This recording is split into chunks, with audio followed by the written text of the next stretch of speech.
Hello lovely people, welcome to scary pumpkin horror podcast, जो सुनाता है डर की सच्ची कहानी उन्हीं की जुबानी। तो चलिए शुरू करते हैं आज का पॉडकास्ट। इस सर्दी अपनी वार्डरोब को redwolf.in के स्टाइलिश और कंफर्टेबल हुडीज के साथ अपग्रेड करें। और अगर आप थोड़ा हॉरर ट्विस्ट पसंद करते हैं तो इनके कूल हॉरर कलेक्शन को मिस मत करें। बस कूपन कोड RWSCRYPMPKN का इस्तेमाल करें और 999 या उससे ज्यादा की खरीदारी पर 10% का सीधा डिस्काउंट पाएं। रेड वुल्फ के कपड़े ना सिर्फ स्टाइलिश बल्कि बेहद कंफर्टेबल भी हैं और ये मौका सिर्फ 31 दिसंबर तक। तो इंतजार किस बात का, redwolf.in पर जाएं, कूपन कोड का इस्तेमाल करें और इस सर्दी अपने लुक को बनाए स्टाइलिश, कंफर्टेबल और थोड़ा horror field. Visit redwolf.in today. कहते हैं कि अमावस्या की रात काली शक्तियां अपने चरम पर होती हैं और अपने लिए शिकार की तलाश में रहती हैं। इसलिए कहा जाता है कि अमावस्या की रात बहुत सावधान रहना चाहिए और भूल कर भी रात के अंधेरे में बाहर निकलने की गलती नहीं करनी चाहिए। लोग जब ये सब बातें बोलते थे तो मुझे ये महज उनका अंधविश्वास लगता था। मुझे भूत प्रेत और उनसे जुड़ी कहानियों पर कभी विश्वास नहीं होता था। लेकिन मेरी जिंदगी की उस एक अमावस्या की रात ने मेरी सोच को हमेशा के लिए बदल कर रख दिया। बात तब की है जब मैं 17 साल का था। गर्मियों के दिन थे। हम सब नानी के घर पर सीतामढ़ी रुकने गए हुए थे, जो बिहार में बसा हुआ एक छोटा सा गांव है। मैं, माँ और हमारे साथ मेरा छोटा भाई नितिन और छोटी बहन नीति भी थी। शाम के समय हम सब मिलकर घर के आंगन में खेल रहे थे। तभी मामी अपने हाथ में एक पूजा की थाली लेकर आई। उन्होंने घर की चौखट के बाहर जाकर दीवार और दरवाजे पर हल्दी के कुछ टीके लगाए और अपने हाथ पर हल्दी लगाकर दीवार पर उसकी छाप लगा दी। मुझे कुछ समझ नहीं आया तो मैंने मामी से पूछा, अरे मामी, ये आप क्या कर रही हो? घर के बाहर ये हल्दी के टीके क्यों लगा रही हो? तभी नानी अपनी लाठी के सहारे चलती हुई आंगन में आई। बेटा, आज रात अमावस की रात है। गांव में आज की रात काली शक्तियां भटकती रहती हैं, इसीलिए घर की सुरक्षा के लिए सब गांव वाले अपने घर के बाहर ये हल्दी के टीके लगाते हैं ताकि किसी भी काली शक्ति का साया घर पर ना पड़े। क्या नानी, आप भी दुनिया कहां से कहां पहुंच गई है और आप अभी भी इन मनगढ़ंत बातों पर विश्वास करते हो? शहरों में तो कोई ऐसा कुछ नहीं करता, लेकिन फिर भी वहाँ ऐसा कुछ नहीं होता। लेकिन ये गांव है बेटा, यहाँ पर ये सब चीजें बहुत आम है। चलो अब तुम अंदर जाओ और सुबह होने तक अब कोई भी घर के बाहर नहीं निकलेगा। मुझे उस समय उन सब की बातें मंदगढ़ंत लग रही थी, लेकिन मैं बड़े लोगों से बहस भी क्या करता, इसलिए चुपचाप अंदर कमरे में चला गया। मामा जी भी उस दिन सूरज ढलते ही घर आ गए। गली के बच्चे जहाँ रात तक गली में खेलते रहते थे, आज शाम के 7 बजे ही वो गली भी एकदम सुनसान हो गई। गांव के लोग भी ना कितने डरपोक होते हैं। अमावस्या की रात की फालतू अफवाहों से सब अपने घरों में छिपकर बैठ गए। नहीं समीर भैया, ये सब अफवाहें नहीं हैं। गांव के बहुत से लोगों ने अमावस की रात को चुड़ैल, प्रेतों और डायनों को गांव में भटकते हुए देखा है। और हमारे घर के सामने वो जो पीपल का पेड़ है, सतीश काका ने तो पिछले साल अमावस की रात को उस पेड़ पर चुड़ैल को देख लिया था। उसके बाद उनकी जो हालत खराब हुई, पूरे 1 महीने में जाकर अपने बिस्तर से उठ पाए थे। अच्छा, तब तो अब मैं भी उस चुड़ैल को देखूंगा।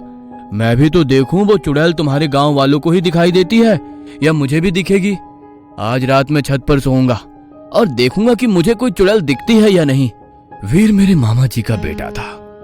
उसने मुझे समझाने की बहुत कोशिश की, लेकिन मुझे तो बस सबको झूठा साबित करना था। इसलिए मैंने छत पर सोने की जिद बांध ली। देखो भैया, मैं नहीं चाहता कि आपको कुछ हो। अगर आप मेरी बात नहीं मानोगे तो मैं सबको बता दूंगा, फिर कोई आपको छत पर नहीं जाने देगा। वीर की इस बात से मैं समझ गया कि अगर इसके सामने मैं छत पर गया तो कोई मुझे छत पर जाने नहीं देगा।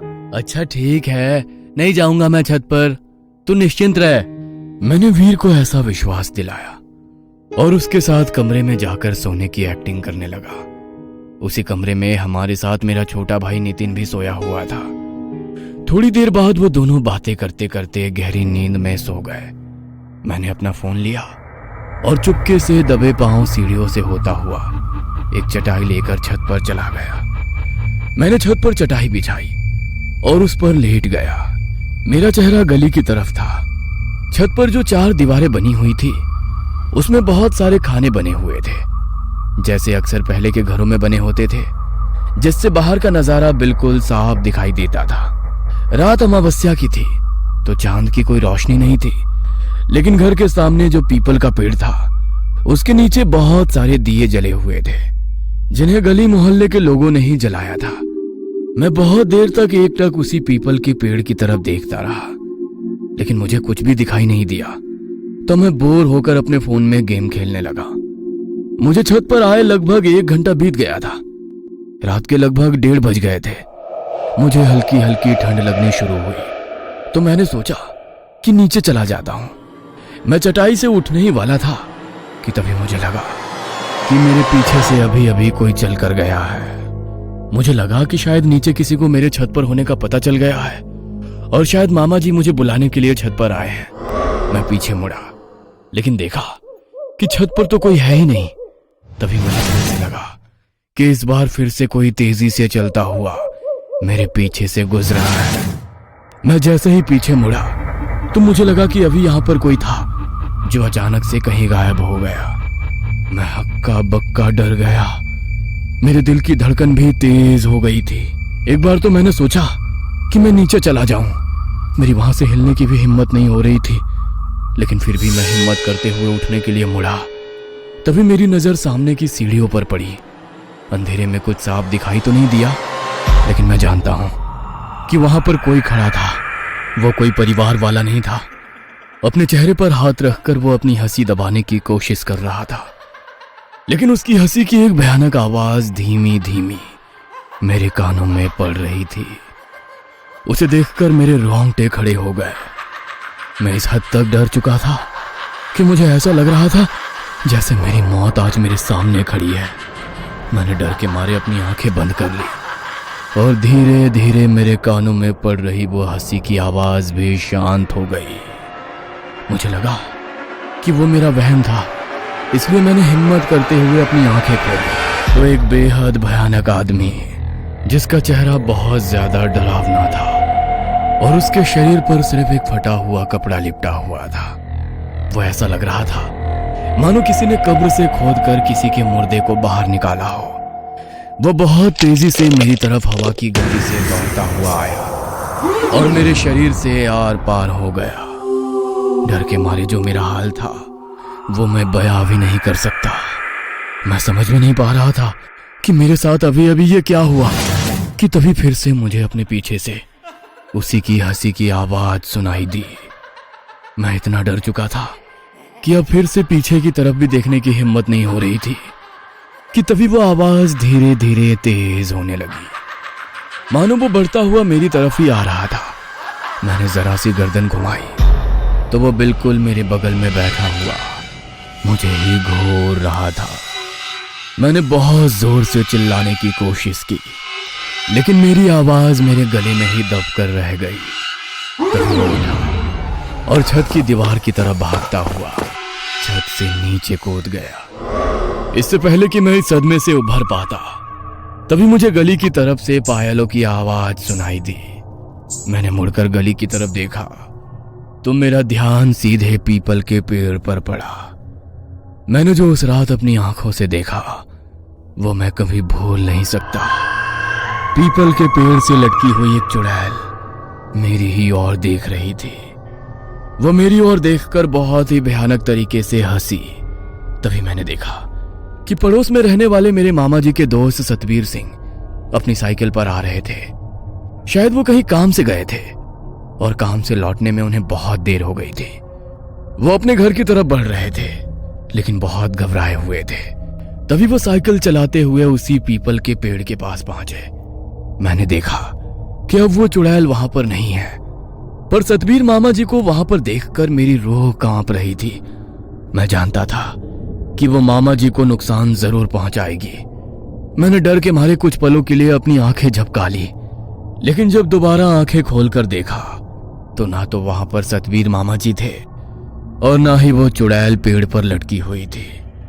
मुझे लगा कि अब सब कुछ बिल्कुल शांत हो गया है और सतबीर मामा जी भी अपने घर पहुंच गए हैं। मैं थोड़ा निश्चिंत हो गया, लेकिन तभी मुझे गली से एक अजीब सी आवाज सुनाई दी। मैंने चार दीवारी के उन खानों से पीछे गली की तरफ देखा तो वही चुड़ैल अपने हाथ में किसी के मांस का टुकड़ा लिए खाती हुई भाग रही थी। उस मांस के टुकड़े से खून गिरकर नीचे फैल रहा था। उसने मुझे भयानक तरीके से हंसते हुए देखा और मानो तेजी से दौड़ती हुई हमारे घर की तरफ आने लगी। मैं इससे ज्यादा बर्दाश्त नहीं कर सकता था, इसलिए डर के मारे मैं वहीं बेहोश हो गया। तभी थोड़ी देर बाद मेरे कानों में किसी की आवाज पड़ी। वो आवाज मेरी छोटी बहन नीति की थी। उसकी आवाज सुनकर मेरी आंख खुल गई। मैंने समय देखा तो 3 बज रहे थे। मैंने गली की तरफ देखा तो वो चुड़ैल अभी भी पेड़ पर उल्टी लटकी हुई मेरी तरफ देख रही थी। नीति ने मेरी तरफ देखते हुए मुझसे कहा, आप पूरी रात छत पर ही सो रहे थे क्या भैया? मुझे तो छत से बहुत अजीब अजीब आवाजें आ रही थी। मैं डरकर आपके कमरे में गई तो देखा आप वहाँ नहीं हो। मुझे लगा कि शायद आप छत पर होगे तो मैं ऊपर आ गई। अगर किसी को पता चल गया कि आप छत पर हो तो आपको बहुत डांट पड़ेगी। जल्दी से नीचे चलो। अब मुझे खुद से ज्यादा नीति की चिंता हो रही थी। मैं अपने लिए तो नीचे जाने की हिम्मत नहीं जुटा पा रहा था, लेकिन नीति को देखकर मेरे अंदर हिम्मत आ गई। मैंने उसका हाथ पकड़ा और उसे लेकर सीधा नीचे चला गया। नीचे जाकर देखा तो नानी जी अपने कमरे में भगवान के सामने जोत जलाकर पाठ कर रही थी। इसी बीच मेरा ध्यान गया कि नीति वहां नहीं है। मैंने नीति को ढूंढा लेकिन वो मुझे नहीं मिली। मैं बहुत बुरी तरह डर गया। मैं नीति को देखने के लिए जब अंदर कमरे में गया तो वो तो माँ के साथ गहरी नींद में सो रही थी। तो जो मुझे ऊपर बुलाने आई वो कौन थी? इससे पहले कि मैं कुछ और सोच समझ पाता, नानी माँ आई और मेरे माथे पर तिलक लगा दिया और बड़े ही चिंता भरे भाव से उन्होंने कहा, आज कुछ तो अनहोनी हुई है, वरना इतनी रात गए मेरा मन इतना बेचैन नहीं होता। ये समय पूजा पाठ करने का नहीं है। कोई हम पर वार करना चाहता है। किसी बुरी शक्ति का आभास हो रहा था मुझे, इसीलिए देवी माँ की आरती की। लेकिन तू इस समय यहाँ पर क्या कर रहा है? जाकर अपने कमरे में सो जा। नानी माँ की बातें सुनकर मुझे कुछ कुछ बात समझ में आ गई थी कि जो मुझे ऊपर बुलाने आई वो कोई और नहीं, शायद खुद देवी माँ थी जिन्होंने उस रात मेरी रक्षा की।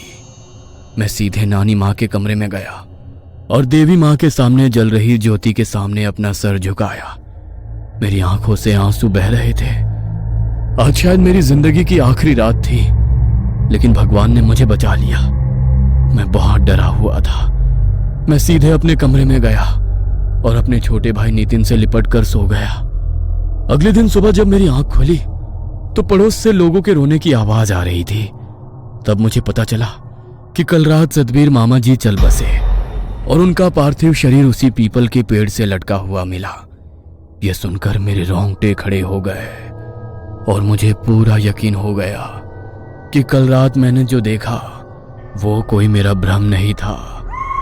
उस रात के बाद मुझे यकीन हो गया कि भूत प्रेत सच में होते हैं और इन शक्तियों पर संदेह करने की गलती हमें कभी भी नहीं करनी चाहिए।